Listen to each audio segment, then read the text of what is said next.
આજે આપણે ધોરણ 8 માં જ્ઞાન સેતુ અંતર્ગત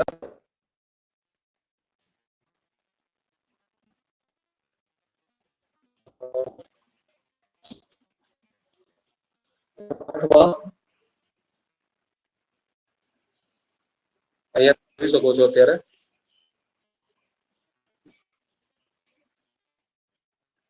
રિવિઝન કરીશું.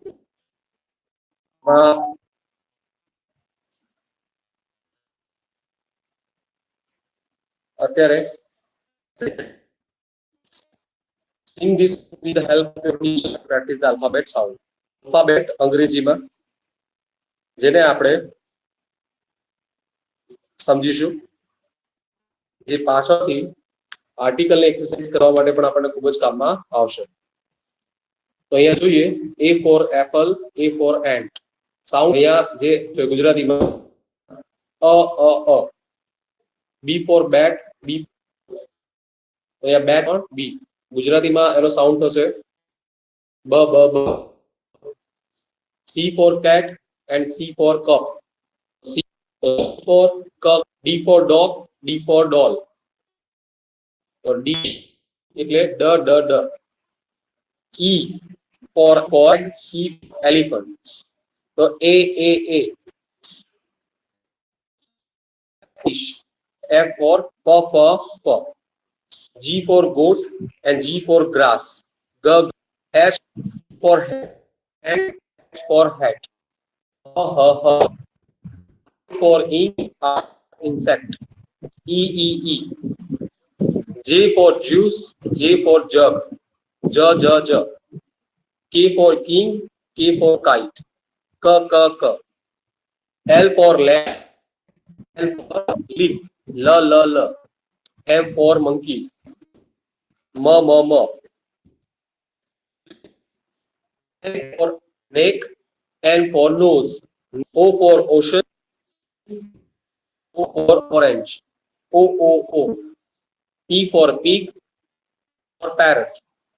Q for queen, Q for quill. Q. R for rope, R for rat. R. S for star, S. T for tap, T for tub. T. U for umbrella, A. V for violet. W for V. X for box, X for fox. Ksha. Y for yacht, Z for zoo, zebra. અંગ્રેજી મૂળાક્ષરોને ગુજરાતી સાથે તુલના કરી. A for a, B for b, C for k, C for C નહીં પણ C for k, D for d, E F for G for g, H for E, A for K for જો યાદ રાખજો વિદ્યાર્થી મિત્રો, C માટે પણ ક અને K માટે પણ ક, L માટે લ, M માટે મ,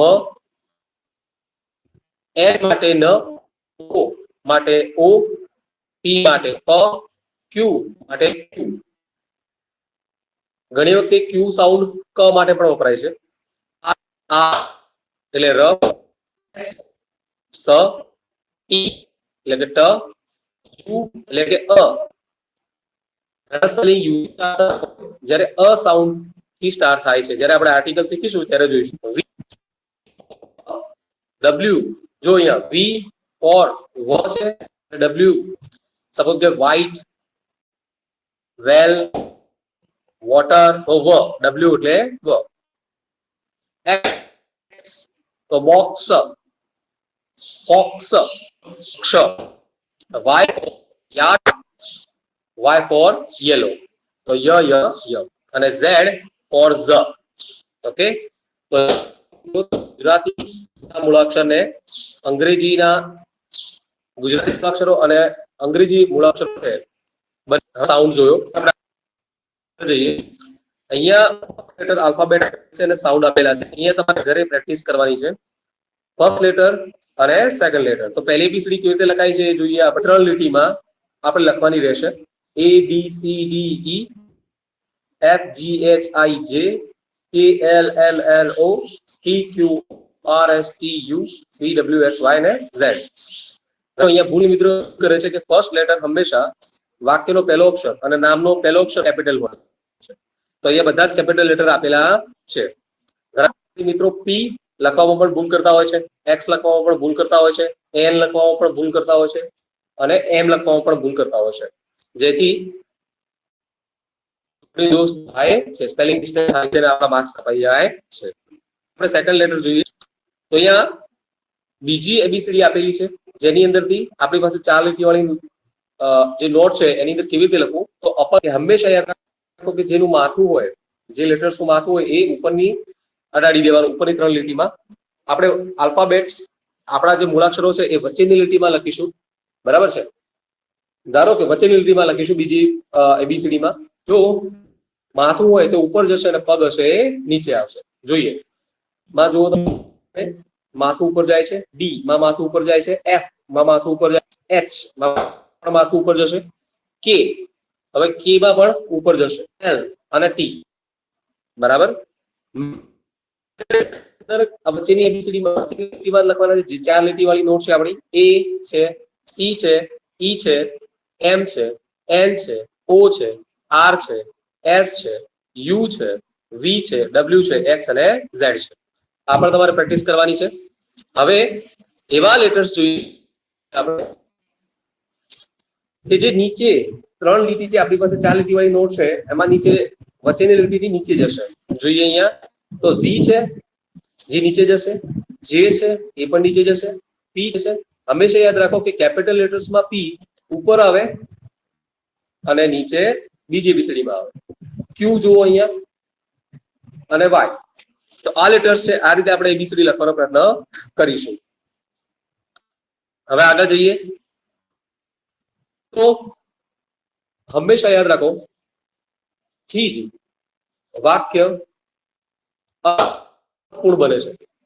એક્ઝામ્પલ તરીકે અહીંયા આપણે જોઈશું કે જ્યારે આપણે બોલતા હોઈએ ત્યારે આપણા ચહેરાના હાવભાવ દ્વારા, એક્સપ્રેશન દ્વારા, આપણા જેસ્ચર દ્વારા આપણે સામેવાળી વ્યક્તિને પ્રભાવપૂર્વક અર્થ મોકલી શકીએ, પહોંચાડી શકીએ. સામેવાળી વ્યક્તિ આપણા ચહેરાના હાવભાવ, આપણા બોલવાની જે છટા છે, આપણો એક્સેન્ટ છે, બરાબર શકે છે આપણે કયા ભાવમાં એને કહીએ છીએ. પણ જ્યારે લખતા હોઈએ, લખવા માટે શું હોય તો જ્યારે કોઈ લેખક લખે છે અને એની અંદર એનું જે પાત્ર છે એ ગુસ્સામાં છે, હસે છે, રડે છે, શું જરૂરી છે? તો વિરામ ચિહ્નો ખૂબ જ જરૂરી છે કે ક્યારે વાક્ય પૂર્ણ થાય છે, ક્યારે પ્રશ્ન છે, ક્યારે ઉદ્ગાર આવે છે, ક્યારે અલ્પ વિરામ આવે છે. બરાબર જરૂરી છે. તો ઘણા વિદ્યાર્થી મિત્રો વાક્ય જ્યારે શરૂ થાય અને જ્યારે વાક્ય પૂર્ણ વિરામ મૂકવાનું ભૂલી જતા હોય છે, જે ભૂલ છે અને જેની પરીક્ષા માર્ક્સ કપાવવાની સંભાવના રહે છે. તો અહીંયા આપણે જોઈએ પહેલું અહીંયા વાક્ય છે અ ટેબલ. તો અહીંયા ક્યાં ભૂલ થઈ છે? Number 2 what is your name. બીજું વાક્ય છે I have pen, pencil and eraser. એ રીતે પણ ધ્યાન આપી શકું. એ જો તમે જ્યારે પૂર્ણ વિરામ વાક્યની અંતે પતે છે ત્યારે આપણને ખબર પડે છે કે અહીંયા પૂર્ણ થઈ ગયું છે. આ વાક્યને બીજા વાક્ય સાથે કોઈ નિસ્બત નથી. કોઈ વાક્ય જ્યારે વાક્યની અંદર કોમા વપરાય છે તો એવું સમજાય છે કોમા એટલે કે અલ્પ વિરામ. બીજું વાક્ય આગળ ચાલુ છે. અહીંયા આપણે થોડુંક વિરામ લઈએ છીએ. આગળના વારો આગળ સાથે અથવા આગળના શબ્દ સાથે કોઈક સંબંધ રહેલો છે. એની અંદર વાક્યની પાછળ જ્યારે પ્રશ્નાર્થ ચિહ્ન હોય ત્યારે એમ લાગે છે કે કોઈ પ્રશ્નનો ઉત્તર આપણે અપેક્ષા રાખીએ છીએ કે કોઈ પ્રશ્નનો ઉત્તર આપણને મળે. એની અંદર અલ્પ વિરામ અને ઉદ્ગાર ચિહ્ન હોય ત્યારે આપણે કોઈ ભાવ પ્રગટ કરીએ છીએ, આપણે આશ્ચર્ય પ્રગટ કરીએ છીએ. તો અહીંયા પહેલું વાક્ય હતું, તમે જોઈ શકો એની અંદર પૂર્ણ વિરામ નથી. It is a table. તો અહીંયા બીજું વાક્ય થઈ જાય છે વોટ ઇઝ યોર નેમ. પછી જે પ્રશ્નાર્થ ચિહ્ન છે બહુ દૂર. પ્રશ્નાર્થ ચિહ્ન કેવું થાય તો આપણે નજીક કરીશું. ત્રીજું વાક્ય છે અહીંયા I have a pen, pencil and eraser. જો અહીંયા બરાબર છે પણ જ્યારે a pen comma a pencil and an eraser. તો જ્યારે પેન અને પેન્સિલ બે શબ્દો છે તો એની વચ્ચે શું આવવું જોઈએ? એક અલ્પ વિરામ આવવું જોઈએ. ચલો થોડા ચિહ્નો જોડીએ, આપણે જાણીએ. તો જે ડોટ છે અહીંયા તમે સમજી શકો છો, ફૂલ સ્ટોપ એનો વપરાશે, જેથી આપણને ખબર પડશે કે અહીંયા વાક્ય પૂર્ણ થઈ ચૂક્યું છે. અને બીજા વાક્ય સાથે કોઈ નિસ્બત, કોમા અલ્પ વિરામ કે હજી પણ વાક્ય કંઈક કહેવા જઈ રહ્યું વાક્ય હજી પણ છે. ક્વેશ્ચન માર્ક એટલે કે પ્રશ્નાર્થ વાક્ય. જ્યારે વાક્યની અંદર પ્રશ્નાર્થ વાક્ય હોય તો આપણે સમજી શકીએ છીએ કે આનો ઉત્તર અનિવાર્ય છે. એક્સક્લેમેશન માર્ક ઉદ્ગાર ચિહ્ન છે. અલગ પ્રકારના જ્યારે આપણે રસ્તામાં ચાલતા હોઈએ અને આપણને ઠોકર વાગે ત્યારે આપણા મોંમાંથી શબ્દો અરે કે બરાબર છે. જ્યારે આપણે કોઈ ગેમ જોતા હોઈએ, ક્રિકેટ મેચ જોતા હોઈએ, જીતી જાય અને કોઈ છે અથવા તો કોઈ બોલર કેચ પકડી લે છે અથવા કોઈ પ્લેયર છક્કો મારે છે, ત્યારે પણ આપણે હર્ષમાં ખુશીથી આપણે શું કહીએ છીએ? આપણા મોઢામાંથી જે શબ્દો નીકળી પડે છે. તો જ્યારે અચાનક તમારા કોઈ મિત્ર તમને મળી જાય છે, બરાબર છે, ત્યારે આપણને આશ્ચર્ય થાય. તો બોલતી વખતે તો આપણે જયારે આશ્ચર્ય કરીએ ત્યારે આપણા ચહેરાના હાવભાવ બદલાઈ જાય છે, બરાબર છે, પણ લખતી વખતે તો પાછળ ઉદ્ગાર ચિહ્ન આવે છે. કોલન ગુરુ વિરામ અને સેમી કોલન અર્ધ વિરામ. હવે આગળ જોઈએ.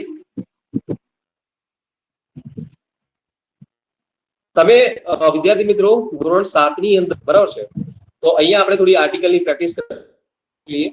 અહીંયા એક્ઝામ્પલ્સ પણ આપેલા છે. આર્ટિકલ શું છે? તો આર્ટિકલ એક આઈડેન્ટિફાયર આપણે કહી શકીએ આર્ટિકલને, કે જ્યારે કોઈ આર્ટિકલ માટે વચન અને બહુવચન બંનેમાં વપરાય છે. એક વસ્તુ મારે કેવી હોય ઉપયોગ કરીશું, બરાબર છે. આર્ટિકલની અંદર ચોક્કસ અને અચોક્કસ એમ બે પ્રકારના, એ એન અને ધ. અત્યારે આપણે એ એન અને ધ રોજ ઉપયોગ આગળ છે તો આપણે જોઈ ગયા છીએ. તમે હવે ધોરણ 7 ની અંદર ભણ્યા હતા જ્યારે સ્વર અને વ્યંજન વિશે. તો સ્વર કોને કહીશું? આઈ, ઓ, ઈ, આ, યુ એ બધા શું છે? સ્વર છે. અને એના સિવાયના જે આપણી પાસે છે, ખ છે, ગ છે, છે, જ છે, જે સાઉન્ડ અત્યારે આપણે આગળ જોયા, બરાબર શું છે? બધા વ્યંજન છે. તો જ્યારે પણ બોલવાની અંદર, જ્યારે બોલીએ છીએ આપણે, બરાબર છે, ત્યારે બોલતી વખતે અને લખેલો હોય છે જ્યારે, બરાબર છે, તો એનો જે સાઉન્ડ છે એ શું આવવું જોઈએ? વ્યંજન. જ્યારે એનો જે અવાજ છે, જ્યારે વ્યંજન આવે છે ત્યારે આર્ટિકલ છે. હંમેશા રાખો કે આર્ટિકલ એ અને એન હંમેશા એક વચન માટે વપરાય છે અને અચોક્કસ વસ્તુ માટે, બરાબર છે, અચોક્કસ વસ્તુ માટે આર્ટિકલ એ આવે છે. જ્યારે ચોક્કસ વસ્તુ માટે કયો આર્ટિકલ વપરાશે? Article the. આપણે પછી જોઈએ એ અને ની પ્રેક્ટિસ કરીએ. જ્યારે આર્ટિકલ એન ક્યારે વપરાશે આપણને પ્રશ્ન થાય? જ્યારે વાવલ્સની વાત કરીએ, આપણે સ્વરની વાત કરીએ, એ, ઈ, આઈ, યુ. અહીંયા વિદ્યાર્થી મિત્રો ધ્યાન આપવા જેવું છે કે જ્યારે પણ હોય અને વાંચતી વખતે એનો અવાજ એ, ઈ, આઈ, ઓ, યુ થી શરૂ થતો, ઈ, આ, ઉ, એ, ઐ, ઓ, અમ, બરાબર છે ગુજરાતીમાં, તો આર્ટિકલ ઓ એન અનિવાર્ય છે, બરાબર છે. આર્ટિકલ એ અને એ છે તો કેમ આઈડેન્ટિફાય કરે છે એક વસ્તુ કે આ એક જ વસ્તુ છે, ચોક્કસ, બરાબર છે. એ વસ્તુ છે એ ચોક્કસ નથી, પણ હા આપણે એટલું કહી શકીએ કે આ એક છે, આપણે આર્ટિકલ એ અને એન નો ઉપયોગ કરીએ છીએ. ચલો ફરી એકવાર સમજી લઈએ. પણ વ્યંજનનો ઉપયોગ કરીએ છીએ અને વસ્તુ એક છે ત્યારે આપણે વ્યંજનથી વાક્યની શરૂઆત સ્પેલિંગ થાય છે, બરાબર છે, બોલવા અને લખવામાં, ત્યારે આપણે આર્ટિકલ એનો કરીશું. ત્યારે સ્વરથી શરૂઆત થશે તો આપણે શરૂ કરીશું એનનું. આર્ટિકલ ધની વાત કરીએ તો જ્યારે કોઈ વસ્તુ ચોક્કસ હોય છે કે છે, ચોક્કસ વસ્તુની વાત થતી હોય, હવે એ વસ્તુ એક વચન પણ હોઈ શકે અને આપણે ધ ડિટેલમાં શીખીશું કે ઘણી બધી આપણી પાસે સંકલ્પનાઓ છે કે જે રીતે અલગ અલગ નો ઉપયોગ શીખીશું. તો ધીસ ઇઝ, અહીંયા ધીસ ઇઝ અ પેન. જ્યારે હું પેન બોલું છું ત્યારે કયો સાઉન્ડ આવે છે? પ છે, પ. That is a cow. That is a ક આવ્યો સાઉન્ડ, એ પણ શું છે? વ્યંજન છે. Is this N orange. તો ઓરેન્જ ઓ એ શું છે? તો ભાઈ અરે સોરી, કાઉમાં ક એ શું છે? વ્યંજન છે. અને જ્યારે શું છે? ઓ સ્વર છે તો એન આવશે. ધેટ અમ્બ્રેલા, તમે જોઈ શકો છો, મેં કહ્યું હતું કે AEIOU, જો એ યુ એટલે તો પણ તમે સમજી શકો છો. અને નંબર 2 કે તમે અહીંયા જ્યારે સ્પેલિંગ વાંચો છો ત્યારે અમ્બ્રેલા એટલે પણ તમે એન મૂકી શકો છો. હવે અહીંયા પાંચમું ઉદાહરણ જો, ધીસ મેંગો, આવી ખાલી જગ્યા પણ પૂછાઈ શકે છે. મેંગો એટલે એમ ફોર આપણે શીખ્યા હતા, તો એ શું છે? વ્યંજન છે. અને વ્યંજન આપણે આર્ટિકલ શું અ. હવે જો ફરી એકવાર ખાલી જગ્યા સ્વીટ, બરાબર. હવે આ કોઈ બીજી મેંગોની વાત થતી નથી, આ કઈ મેંગોની વાત થાય છે કે જે આ મેંગો છે. આગળના વાક્યમાં જ્યારે જુઓ ધ આર્ટિકલ અહીંયા ફરી એક કીધું કે એક વખત ઉલ્લેખ થઈ ગયો વસ્તુનો અને ફરી પાછો ઉલ્લેખ થાય છે વિશે, તો આપણે ધનો ઉપયોગ, the mango is sweet. Number 6 જુઓ અહીંયા, ઓશન ઇઝ બ્લુ. જ્યારે સમુદ્ર હોય, સમુદ્ર ધુની હોય, બરાબર છે, મહાસાગરો હોય, બરાબર છે, ત્યારે આપણે ધરીશું. હવે અહીંયા એપલ્સ આપેલા છે, તમારી જાતે તમે લખો ખાલી જગ્યા એપલ. શું આવશે વિદ્યાર્થી મિત્રો? તો હું અહીંયા જવાબ તમને કહી, એન્ડ એપલ.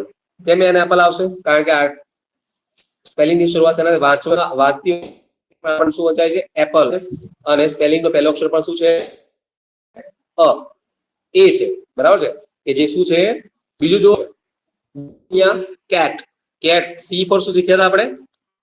તો ક તો શું છે ભાઈ? વ્યંજન છે, એટલા માટે શું આવશે? A. An apple, a cat. પછી આઈસક્રીમ, તો આઈસ માટે, આઈ માટે શું આવશે? શું શીખ્યા હતા? એસ ફોર છે આપણી પાસે, AEIOU, આઈ ફોર ઈ, એટલે શું આવશે? અહીંયા એન આવશે. ફરી પાછું અમ્બ્રેલા, એટલે શું આવશે? એન આવશે. સન, હવે જુઓ તમે અહીંયા સન માટે એસ છે, એસ થી શરૂઆત થાય છે, તો સ થશે અ સન. એરોપ્લેન, તો એરોપ્લેન માટે પણ એન. હવે આગળ જઈએ આપણે. હા, રોઝ, તો ર આવે છે સાઉન્ડ, અને સ્પેલિંગ પણ આર છે, એ વ્યંજન છે, એટલે શું? કાર, આપણે શું શીખ્યા હતા? પી, એ શું છે? એક વ્યંજન છે, એટલા માટે પણ એ આવશે. માઉન્ટેન છે, તો શું આવશે? એટલે પણ એ આવશે. અને મૂન, મૂન પણ શું છે? એક પણ અ આવશે. અહીંયા થોડીક એક્ઝામ્પલ્સ આપણે આપ્યા છે, અહીંયા જોઈએ આપણે. એ ખાલી ગયા મિડકા, તમારી જાતે પૂરી જુઓ તમે, આવવું જોઈએ, પછી હું કહું છું તમને. મમતા હેડ રેડ, તો શું થશે? અહીંયા રેડ છે એટલે ર છે, અને એ પણ તમે યાદ રાખી શકો છો, અ આવશે. I have blue,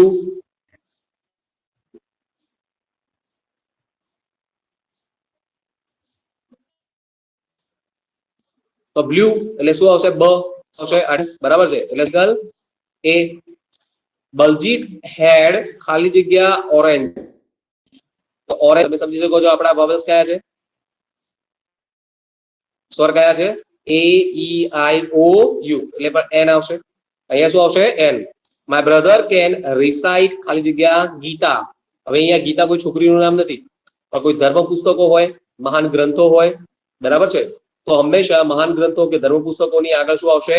the Bible, the Quran, the Ramayana, the Mahabharata, the Gita.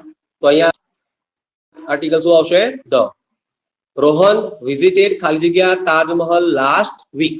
તો અહીંયા વિદ્યાર્થી મિત્રો કોઈ પણ મોન્યુમેન્ટ હોય, કોઈ સ્મારક હોય, બરાબર છે, દુનિયામાં બીજી કોઈ વસ્તુ હોય નહીં, તો એની આગળ પણ આપણે આર્ટિકલ શું લગાવીશું? ધ. દિશાઓના નામ, ન્યૂઝપેપર છાપવું હોય, સમાચારની કોઈ હેડલાઇન્સ હોય, બરાબર છે, કોઈ પ્રોવિન્સ આપેલું હોય, બરાબર છે, ધ પંજાબ, બરાબર છે, નદીઓના નામ છે, પર્વતોના નામ છે, સૂર્ય ચંદ્ર છે, બરાબર છે, દિશાઓના નામ છે, તો આપણે તો હંમેશા ધનો ઉપયોગ કરીશું. એક વખત અને ફરી વખત જ્યારે ઉલ્લેખ થાય છે વસ્તુનો અને ચોક્કસતા દર્શાવવામાં આવે છે, તો પણ ધનો ઉપયોગ થાય છે, બરાબર છે. ઉપયોગ સમૂહ, આખા સમૂહની વાત કરવામાં આવતી હોય ત્યારે પણ ધનો ઉપયોગ થાય છે, બરાબર છે. The blind, the deaf, the poor, બરાબર છે, તો પણ ધનો પ્રોપર આગળ ધનો ઉપયોગ થતો નથી. સપોઝ કે ધ મેહુલ, ધ રાહુલ, એવું થાય નહીં. ઓકે, there was ખાલી જગ્યા owl in our garden. Example 6 જોયું અહીંયા બ્લેન્ક્સ. તો owl એટલે ઓ આવશે સાઉન્ડ એટલે પણ એન નો ઉપયોગ થશે. the story came to ખાલી જગ્યા end. તો શું આવશે અહીંયા?